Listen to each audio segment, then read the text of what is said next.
Hayırlı kеш, hürmetli televizor караучылар, Müslüm телевидениесі үзенең тапшыруларын дәвам итә. Хәбәрләр чыгарылышы белән студияда мин Лилия Шәймиева. Бүгенге чыгарылышта. Институт галиме Мөслимдә. Вакцина гына димәгез. Кыргый хайваннар ярдәмгә мохтаҗ. Ә син җимлек илдеңме? 10 мең адым сәламәтлек нигезе. Җәяү йөрергә яратасызмы? Хәзер әлеге һәм башка вакыйгалар турында тулырак. Мөслимгә Россия Федерациясе Сәламәтлек саклау министрлыгының Гамалей исемендәге эпидемиология һәм микробиология милли тикшерү үзәге директор урынбасары Павел Евгеньевич Вандышев килде. Павел Евгеньевич район поликлиникасында вакцина ясау тәртибе белән танышты. Павел Вандышев Ультрикс квадри вакцинасын ясаучы бөтен дөньяга билгеле булган һәм Россиянең гриппка каршы вакциналарын уйлап табучылар белән шәхсән аралашу өчен очрашуга район башлыгы урынбасары Озат Әхмәтҗанов та барды. Төрле чирләргә каршы халыкка вакцинация ясату, һәм инде менә грипп җитәр алдыннан без инде оешма предприятиеләрдә һәм үзебезнең җыелышларда да инде шушы халыкны вакцина кадатырга этәргә часыйбыз. Главврач та безнең аның буенча җыелышларда выступать итә инде. Мөселманнарда менә шу гриппка каршы вакцинаны кадатып, чирләмәскә һәм инде чирләгән чиракта да бу чирләрне тизрәк үткәреп җибәрергә дигән инициативада торабыз инде. Инде тагын кампания вакцинация буенча башланды. Әзерләнәбез кышкы эпидсезонга дип әйтик, потому что һәрберегез беләсез, вспышканың безне урап үткәне юк. Шул хисаплы бөтенегезне дә вакцина ясарга килергә чакырам. Үзем берсендә калдырганым юк, файдасын күрәм. Вакцина өчен Шимал Домир Шәңгәрәевнең кыршылык фабрикасында җитештерелә. Гамалия үзәге, үзәк җитәкчелеге безнең җирлекнең сәламәтлекне саклауга керткән өлеше өчен рәхмәтле булуын билгеләп үтте. Вакцину Ультрикс квадри мы начали разрабатывать еще в 2017 году, и уже в 2019 году такая вакцина поступила в гражданский оборот. Сегодня это одна из самых массовых 4-валентных вакцин, которая применяется в рамках национального календаря прививок. Нам очень приятно, что здесь, в Муслимово, эту вакцину не только применяют, но и свой путь она начинает именно отсюда, потому что куриный эмбрион, который используется для производства этой вакцины, производится именно здесь, в Муслимове. Почти каждая вторая вакцина в нашей стране производится на сырье, которое производилось и производится здесь, в Муслимовском районе. Павел Евгеньевич үз визитында иммунна профилактика мәсьәләләренә дә кагылды. Шулай ук елның нәкъ шушы вакытында актуаль булган тема гриппны профилактикалау буенча үзенең фикер тәкъдимнәрен җиткерде. Гриппны профилактикалау бу өлкәдәге проблемалар һәрвакыт актуаль булып калачак. Безнең илдә вакцинация ирекле принципларга ия, ләкин җаваплылык турында да онытмасак иде. Вакцинация йогышлы авыруларны кисәтүнең бердән-бер нәтиҗәле ысулы булып тора. Лилия Шәймиева, Динар Нурытдинов, Мөслим телевидениесе. Район ветераннар оешмасының отчет сайлау конференциясы үтте. Оның ішінде ветераннарның төбәк иҗтимагый оешмасы рәисе Хабир Иштирәков та катнашты. Мөслим районда район ветераннар оешмасы уңышлы эшчәнлек алып бара, җирлек ветераннары һәр чарада активлык күрсәтә. Конференциядә 3 мәсьәлә каралды. Ветераннар тарафыннан районда башкарылган эшләр буенча район ветераннар советы рәисе Илгиз Нисамов чыгыш ясады. Конференциядә катнашучыларга авыл җирлекләрендә башкарылган эшләр ветераннар советы әгъзаларының киңәшләре тәкъдим ителде. Ил, республика, районда барган иҗтимагый политик вакыйгаларда актив катнашучылар булдылар. Мустафа таләп иткәнчә, ветеран оешмалары ветераннарның пенсионерларның гражданлык, социаль-икътисади хокукларын яклауда, аларның ялын оештыруда, яшьләргә тәрбия бирүдә зур әһәмияткә ия булган җәмәгать оешмасы икәнен ныклап исбат итте. Татарстан Республикасы ветераннар советы рәисе Хабир Иштирәков республика күләмендә башкарылган эшләр белән таныштырды. Өлкәннәр буенча эшләр күп алып барыла. Республикада өлкәннәр карата диккәт дөрес әйткәндә җитеп бетмәй беркайчан да. Аның чиге юк дигәндә, әйме, бәлкем диккәтсез калган кешеләр бардыр, алар белмәсеннәр. Алай гомумән алганда диккәт бар. Менә сезнең оешма, Мөслим районының ветераннар оешмасы бик актив оешма. Илгизга biz үзе активлык кешене ул комсомолда булган кеше, ул актив булмыйча була алмый инде ул. Теләге булганнарга урында ук гриппка каршы вакцина ясату мөмкинлеге дә тудырылган иде. Бүген биредә өлкәннәр көне уңайыннан хастаханәдән вакцина пункты оештырылды. Өлкәннәр килеп кан басымын күрсәтәләр һәм гриппка каршы вакцина ясата алалар. Бер төркем ветераннарга Татарстан Республикасы ветераннар төбәк җәмәгать оешмасының мактау грамоталары һәм район ветераннар советының рәхмәт хатлары тапшырылды. Конференцияда район ветераннар советы рәисе итеп Кабаттан Илгиз Низамов сайланды. Өлкәннәр көне уңаеннан конференцияда катнашучыларга Агыйдел җыр һәм бию ансамбленең концерты тәкъдим ителде. Лилия Шәймиева, Динар Нурутдинов, Мөслим телевидениесе. 5 октябрь көне укытучылар көне буларак билгеләп үтелә. Бу көнне балаларга билим һәм тәрбия бирү юнәлешендә эшләүче һәр мөгаллим һәм тәрбияче котлаулар кабул итә.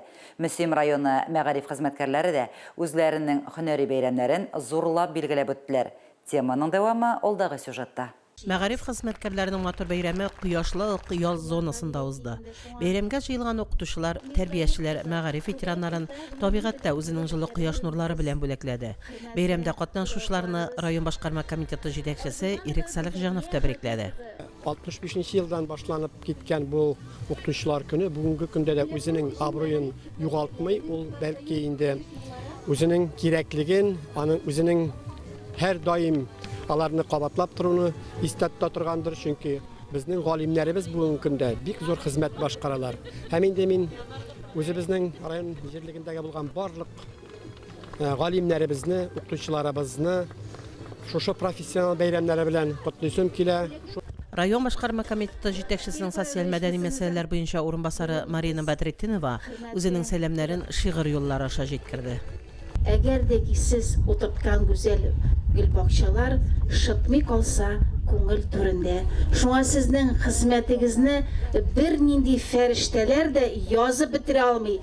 Мәгариф идарәсе җитәкчесе Лилия Хабибуллина барлык хезмәттәшләренә, укучыларга билим һәм тәрбия бирүдә тырыш хезмәтләрен куючы барлык алдынгыларга рәхмәт сүзләрен җиткерде. Һәр вакыттагыча тырыш, нәтиҗәле хезмәтегез өчен чиксез рәхмәтләремне җиткерәм. Сезгә иң мөһиме сәламәтлек, күңел тынычлыгы, эшегездә зурдан зур уңышлар. Бәйрәм чарасы бүләкләргә дә бай булды. Бу көнне бер төркем хезмәт уңышларына ирешкән укытучы тәрбиячеләргә Татарстан Республикасы Мәгариф һәм фән министрлыгының район башлыгының мактау грамоталары, рәхмәт хатлары тапшырылды. Шулай ук район мәгариф идарәсенең бүләкләренә дә лаеклылар билгеләнде. Билим һәм тәрбия бирү юнәлешендә 30, 35, 40 ел хезмәт куючыларга да истәлекле бүләкләр тапшырылды. Төрле номинацияләрдә җиңүче укытучылар, тәрбиячеләр дә хөрмәтләнде.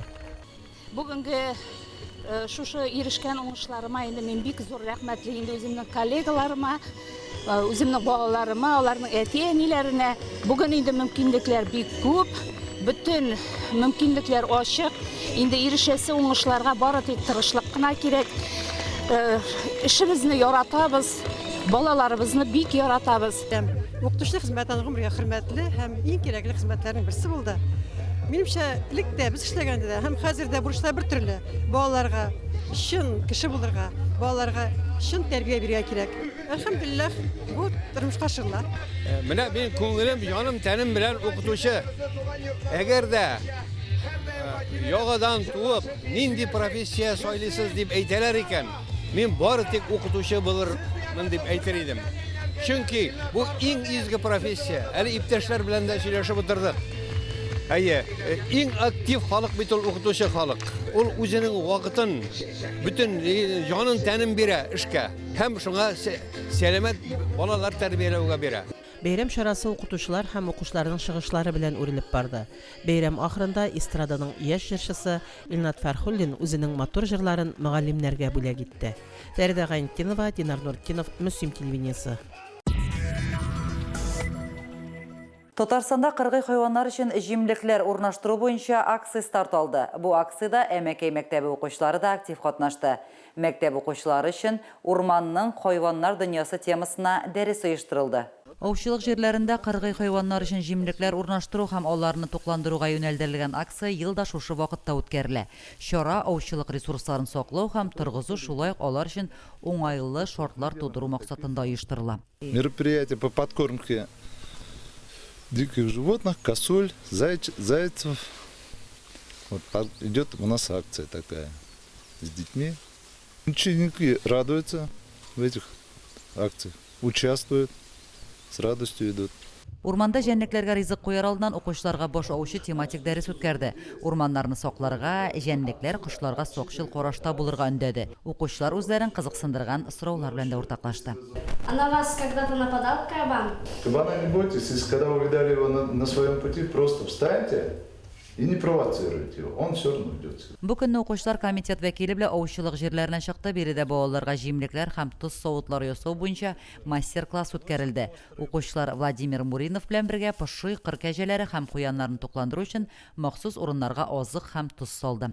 Безнең бу отрядка йөрүче укучыларыбыз республика күләмендә конкурсларда катнашалар һәм төрле акцияләрдә катнашып, елга буйларын, табигатьне, урман кырларны пычраклыктан чистартуда үз өлешләрен кертәләр. Безнең экологик отряд 3 ел дәвамында эшләп килә. Аның составына 5-9 класс укучылары керә. Укучылар бик теләп йөриләр. Минем дә буласым килә, минем дә барасым килә дип кенә торалар. Махсус киемнәребез дә бар бит инде. Алар да рухландырып тора инде аларны. Моның максаты экологик тәрбияне үстерү. Табигатьтә һәм кеше тормышында кыргый хайваннарның роле, шулай ук елның салкын вакытында аларны тукландыру кирәклеге турында укучылар кече яшьтән хәбәрдар булырга тиеш. Акциядә мәктәп укучылары гына түгел, теләгән һәркем катнаша ала. Лилия Шәймиева, Динар Нурытдинов, Мөслим телевидениесе.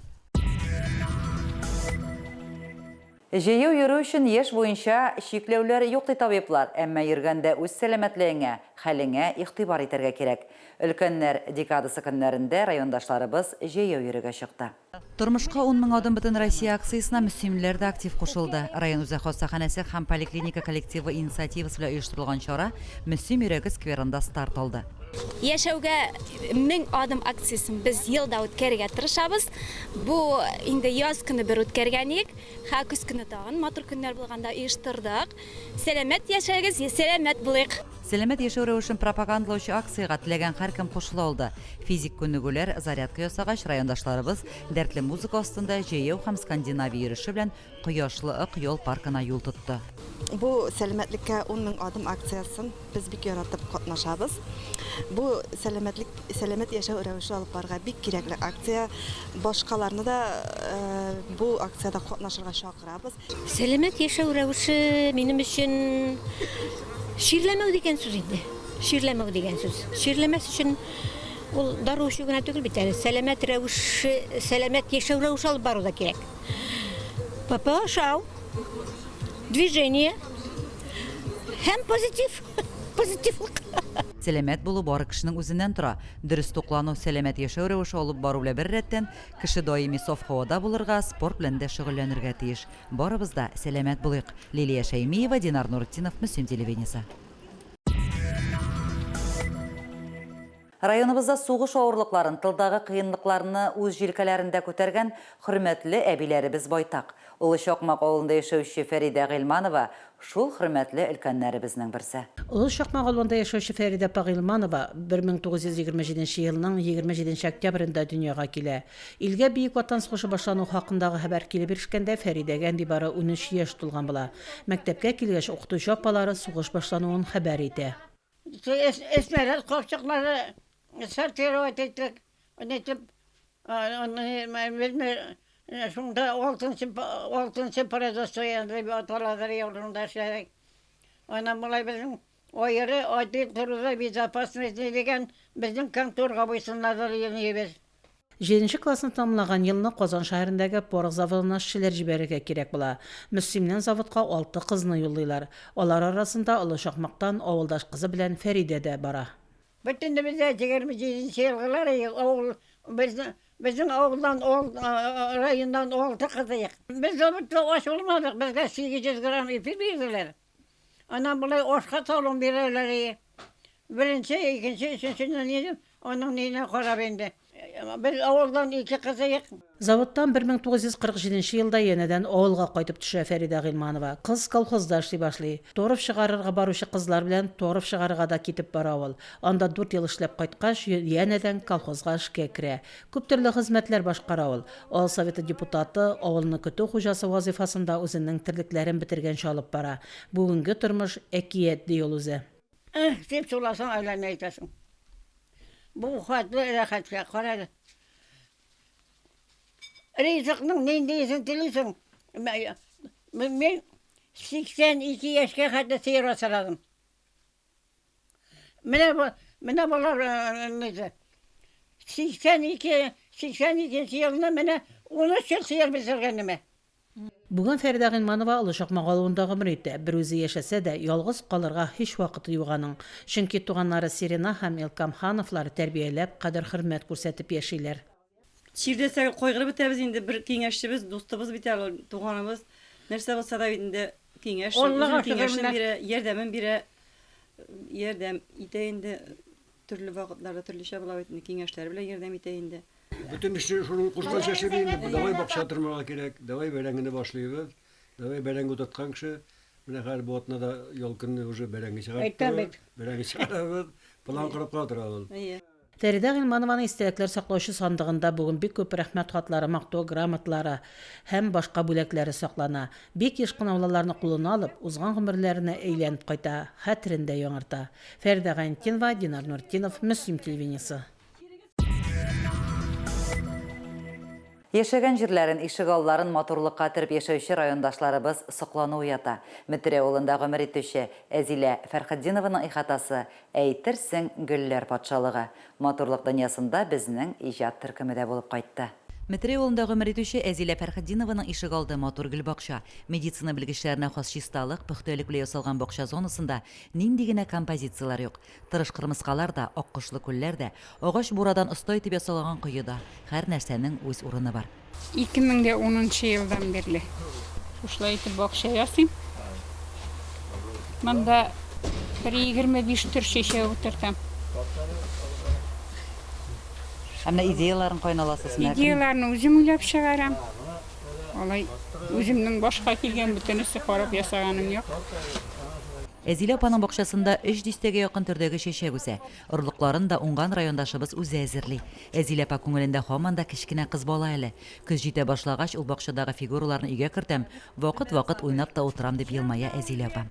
Мондагы идеяларны кыш көне тәрҗә каршысына басып, план корам, интернет магазиннардан төрле фигуралар кайтартам, шуларны инде урнаштырам яз җиткәч. Аннан чәчәкләр утыртам шулар кырына. Күлләрен үзем ясыйм, ташларны үзем симентлап тезеп менәм. Әзилә Фәрхетдинованың кулларыннан гөлләр тома дисәк тә ялгыш булмас. Һәр чәчәкне кадерләп, иркәләп, алар белән сөйләшеп үстерә, суларын сибә. Кыш көне дә корны җыеп алып, үссә әгәр чәчәкләр утыртыр идем ди. Ишек алдындагы бу матурлык елдан-ел үзгәреп тора. Кабатланмас идеяларын кышкы озын кичләрдә тәрәзә алдына басып күз алдына китерә.